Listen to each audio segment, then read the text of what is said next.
Today's topic is the standby agreement that the IMF has reached with the Pakistan government, though it's not final and official yet. Hello, everyone. Good to be with you once again. Today, we have with us once again Farrukh Iqbal, a retired World Bank economist who has already talked to us about his views of the Pakistan economy in a video labeled as Vidped 30 on my list. Let's hear from Farrukh. Hello, everyone. Thank you, Subodh. All right, so let me talk about the announcement, the agreement that was announced today. This is a standby agreement, and it actually replaces the extended fund facility which Pakistan had agreed to with the fund, but which was in abeyance. That facility was going to end today. And so this agreement simply allows Pakistan more time now to put its house in order. The SBA is for a period of 9 months only. It takes Pakistan up to March 24, from July to March 24, and it's for a total of $3 billion or SDR 2.25 billion. All right. So why is this critical? But before we go, Farrukh, yes, will they get it all the money tomorrow or after the board approves it? No, it will be in 3 tranches. So again, 3 quarters. Basically, the IMF now deals with every difficult country the same way, which is you only get money 3 months at a time, and there is a review at the end. So the previous program had 12 reviews built into it. So okay, all right. So it's not guaranteed that you get all of it. It's a condition.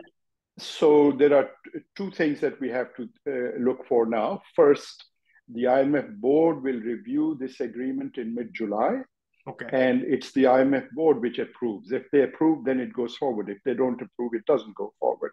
So there is technically an issue, but they rarely refuse. I mean, unless something major comes up between now and mid-July.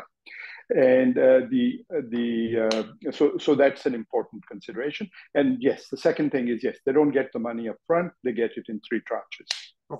All right. Okay. So now, why is this SBA critical? It's critical basically because Pakistan has run out of foreign reserves. Reserves are only around, right now, are standing at about $3.5 billion, which only covers 1 month of imports. This is a serious position for a large country with a very large import bill, especially for energy imports. So this is a very critical thing.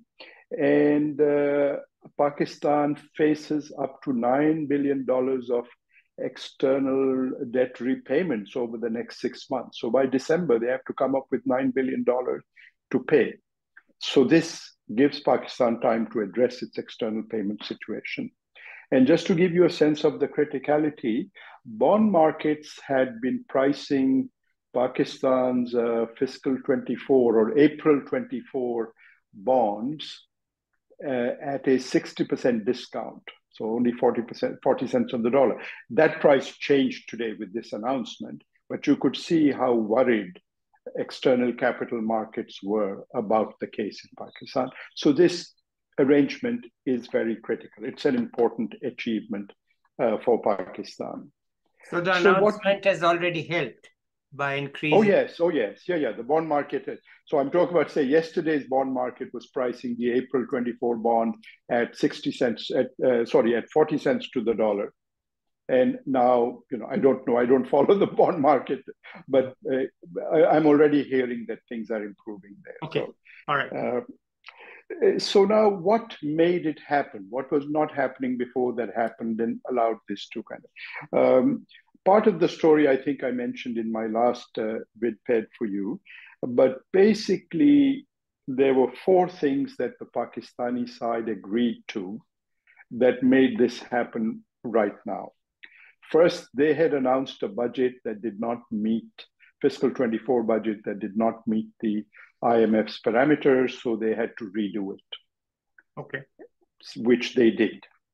They passed a new budget 2 weeks after passing one budget. They passed a new budget, and one should think about what kind of government does this when it knows it's in trouble. Why does it pass one budget that does not meet? This sort of brinkmanship is some would say daring, others would say stupid. So anyhow, but they did. So they did. And they also agreed that the State Bank of Pakistan would no longer provide what is called guidance on import prioritization, which is basically the State Bank had resorted to administrative controls on imports because they didn't have money. So various import letters of credit were not being honored. They also reaffirmed that the exchange rate would be market determined, which is always, when you resort to administrative guidance, that means you're not allowing the market to. So they were doing that with the exchange rate as well. And finally, there was some additional mobilization of funds from external donors, such as Saudi Arabia and the UAE. And the total package of external financing began to look satisfactory, especially after the budget for fiscal 24 was also fixed, as it were. Okay. Now, did the IMF give in any way, or they stuck to their plan, or whatever it is? My sense is that the IMF has stuck to its plan simply because there was a decent plan being followed until 2021, when the Pakistani government decided to break away from it. And then there were some further discussions, and a revised plan was almost agreed to by September 2022. But the Pakistani side, playing politics on its own, internal politics, replaced a finance minister, brought in someone else who thought that he could outsmart the IMF, But what Pakistan's government has come to realize now is that after the end of the Afghan war, Pakistan does not have the same, influence in important parties like the US that would allow it to get a break on various international agreements that require the US's participation. Okay. Right. So it, again, one would say, why didn't they realize it? What made them think they could get away with, I don't know. Politicians are politicians. So you see, but I have to say that the departure from the IMF program starting in 2021 and then continuing through 22 and 23 has cost Pakistan a lot. If someone says, well, what has all this politics cost us? It has cost Pakistan a lot. One could measure it in terms of the harsh adjustment of the Pakistan rupee, which went from roughly 200 rupees to the dollar in, say, September 22 to 300 rupees to the dollar now. Okay. This was all unnecessary. A perfectly decent agreement was available in September 22, and the Pakistanis walked away from it, pretty much, right? All right. So that I put it that way. So what happens next? It's important to... But Farrukh, one question.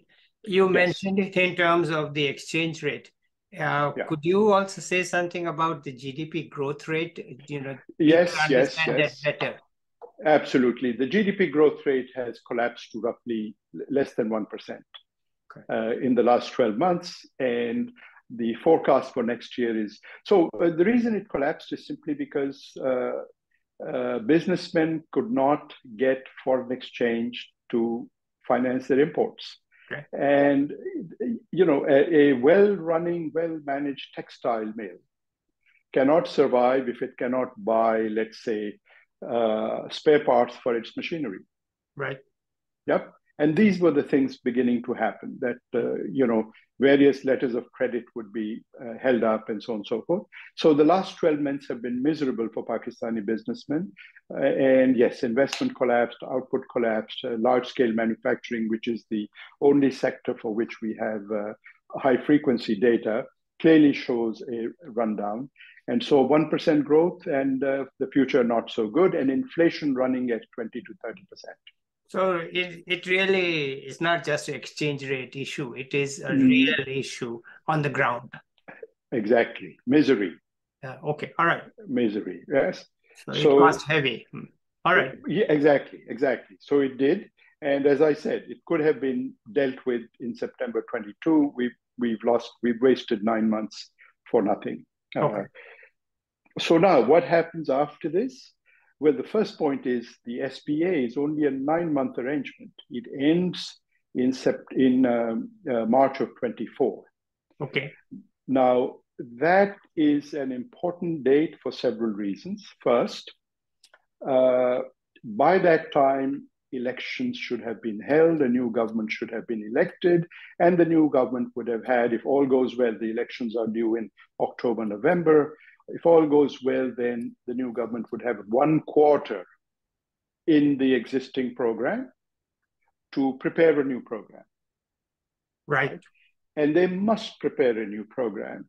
Pakistan's current macroeconomic instability will not be fixed in 9 months.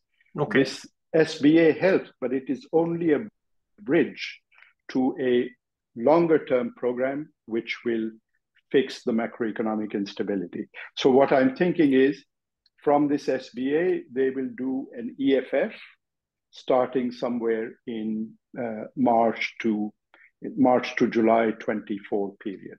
So the EFF is the extended fund facility. The EFF is the extended fund facility, which is usually 3 to 5 years. In Pakistan's case, they usually do 3 years.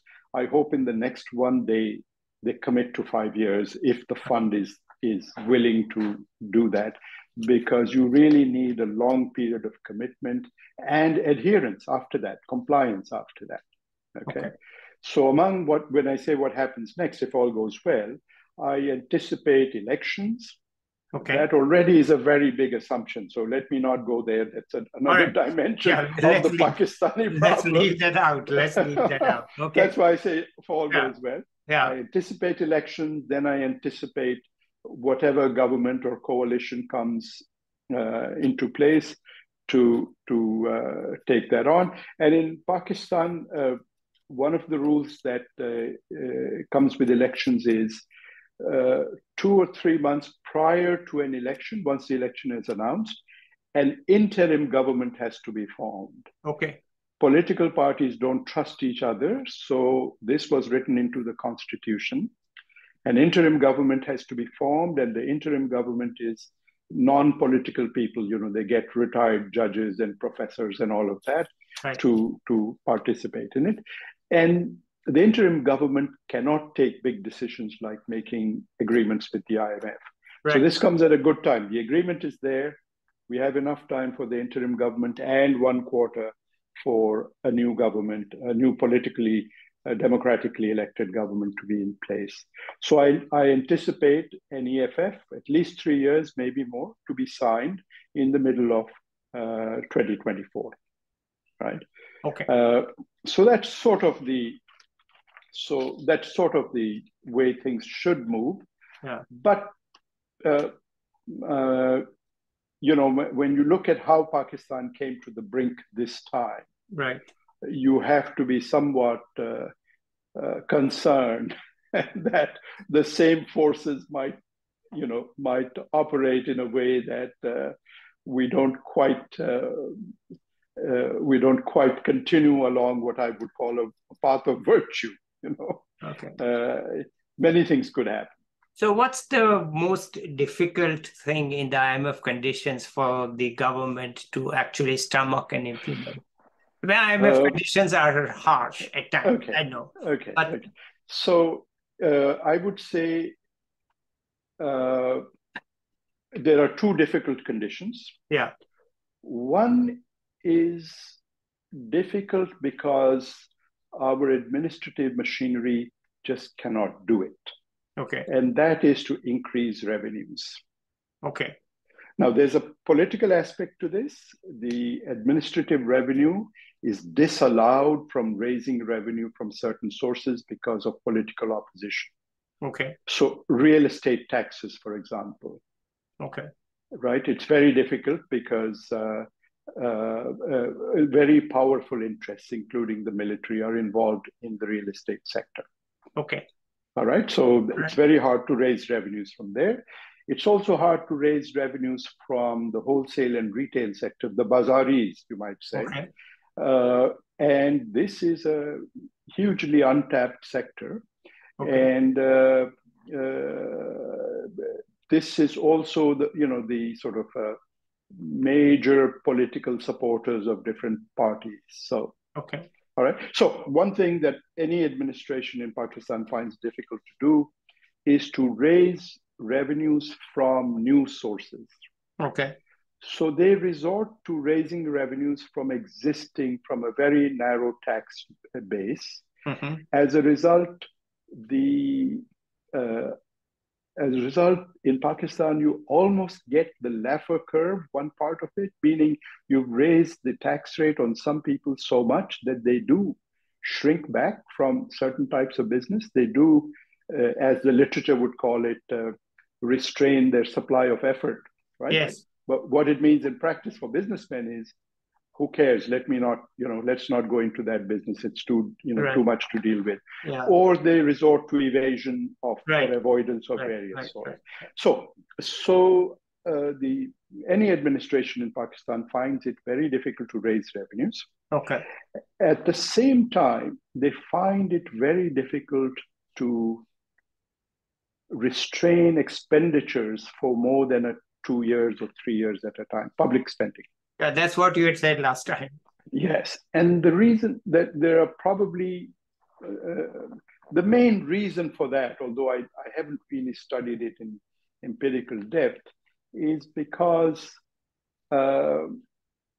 public spending is where politicians make their extra income. Okay. Right? How it's done, what contracts are given, how things are, it's very detailed, very complicated. But my sense is that any to tell its supporters, not supporters, but its members who are either parts of its government setup or contractors or sort of the related. There is spending is going to be restricted. Yeah. Okay. But if you can't raise revenues and you find it hard to constrain spending, you can see the beginnings of a dilemma. Yeah. On the fiscal side, which, as I indicated last time, immediately has a big effect on imports. Yes. And the current account deficit, and through that to our reserves position. Okay, so that's problem number one. What's problem number two of the IMF? Hard for Pakistan. So that's what. Problem number two is what to do about the energy sector. Okay. And the energy sector has the following features. Pretty much like 90% of energy depends on imported oil. Okay. Back in the early 90s, Pakistan committed to a model with the support and guidance of the World Bank and others. They committed to a model in which they relied on imported oil, thermal energy, and IPP contracts, independent power contracts, in which they were basically committed to take or pay contracts. Right, take or pay. Right. And so they have a large number of take or pay contracts, and it's all linked to the price of oil. And havoc has been played with Pakistan's energy bill as a consequence. One way that they then try to protect consumers, or at least people who they think will be affected, is by providing different types of subsidies, either to the business sector or some subsector of the business sector, like export industries, or to various consumer and other sectors. And here also, basically, they find it very hard to simply let market prices reign in this sector. Right. And it's just every government comes in, they talk about how problematic this is, and they end up with a huge subsidy bill, no matter what. We had different political parties. We've also had, before that, under Musharraf, a military come political party thing. And all of them, one way or the other, ended up with huge energy subsidies, which also create problems. So that's a second major issue. Okay.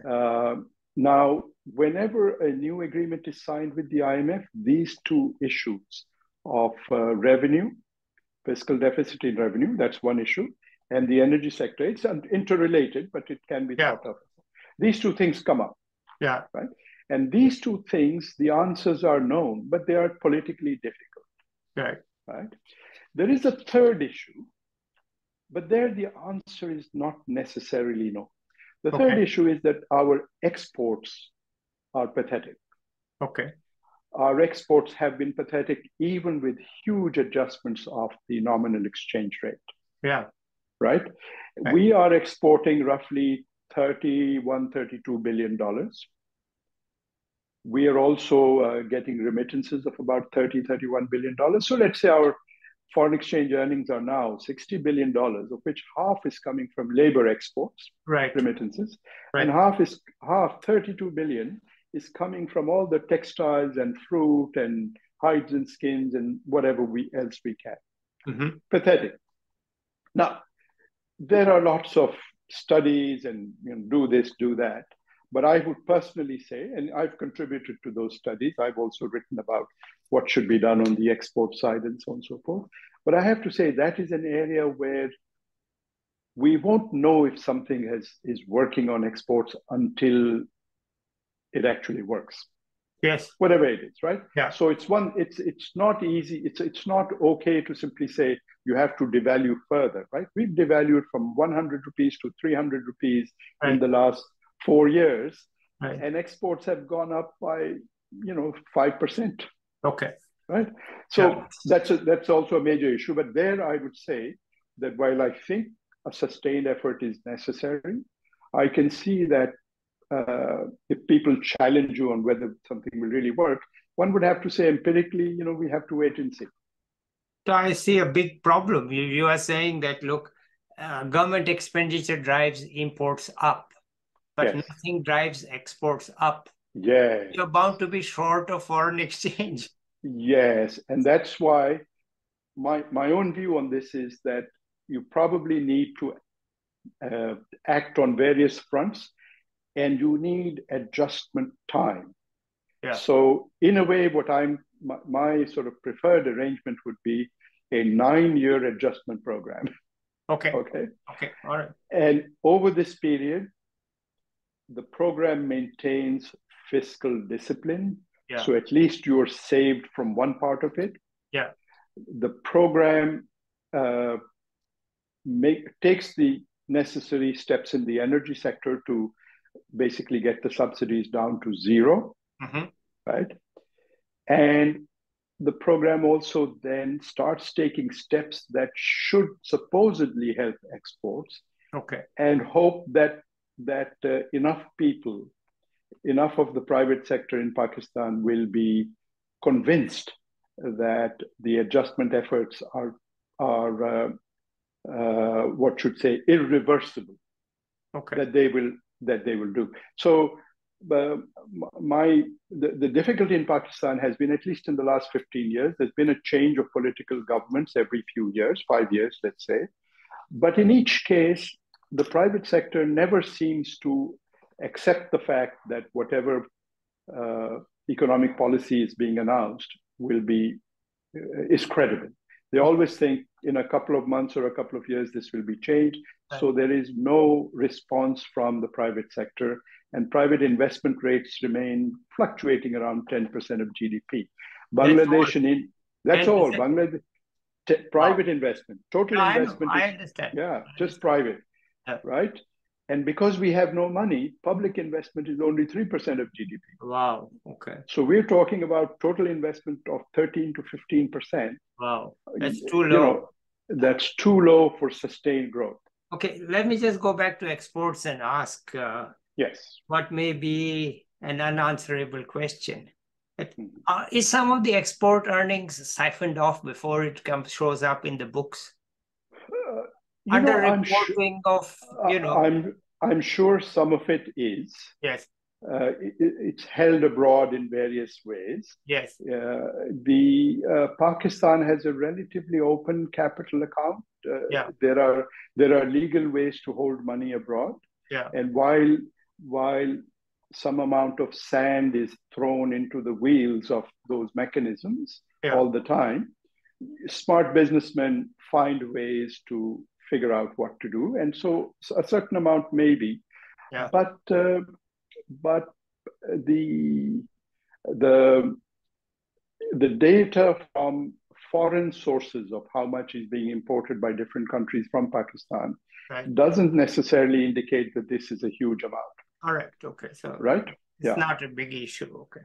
All I right. don't think that All right, particular so thing is a there is big a issue. particular, so it's local. I mean, they just don't have the ability right now to increase exports, and you're saying it'll take time to get that ability. Yes, and in a way, there continues to be a somewhat muddled approach to exports.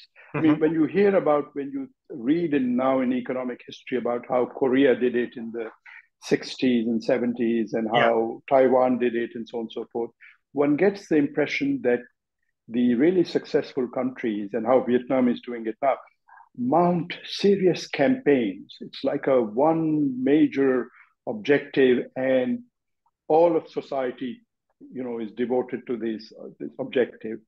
okay, Certainly, all of government is. yeah, And in Pakistan's case, that has never happened. okay, There's good things are said about exports, but good policies are not always trotted out in support. okay. This is very helpful. It's a real good explanation of what's happening and what may happen. Anything else you want to add?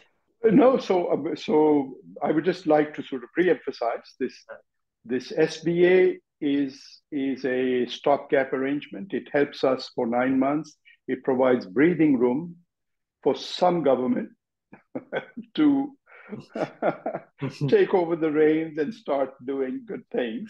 Yeah. But it requires, by the summer of 24, it requires at least a 3-year agreement, if not longer. Okay. So for us to be hopeful about the future. Okay, if they hadn't signed it today, there might have been some default from Pakistan, which would not be acceptable to anybody, right? Yeah, that would have been terrible. Could have happened. Right. So that is ruled out now. There's going to be no default, right? I think so. No default. Yes. Yeah, Yes. so that's a big Yes. plus to Yeah. whatever. Oh yeah. And you can see that in the bond markets. You can see people breathing a sigh of relief. You can see that in the bond market. That Yeah. I'm just saying it because not everybody automatically connects bond markets. I know, neither do. Yeah. But so I'm just saying that, look, there was a threat of default, and many people were saying they'll never get any agreement, and so they'll have to default. Sri Lanka did default, so Pakistan doesn't have to default. And it just manages to avoid that and to have a 9-month window in which they can fix. Yes. If they want to, they can fix things. If they have the ability to fix things, and then start on a serious path at the end of 9 months after the elections are over. Right. Exactly. Right. So okay, that's very helpful. Let's see. Very good. So thankful to you to do the instant analysis.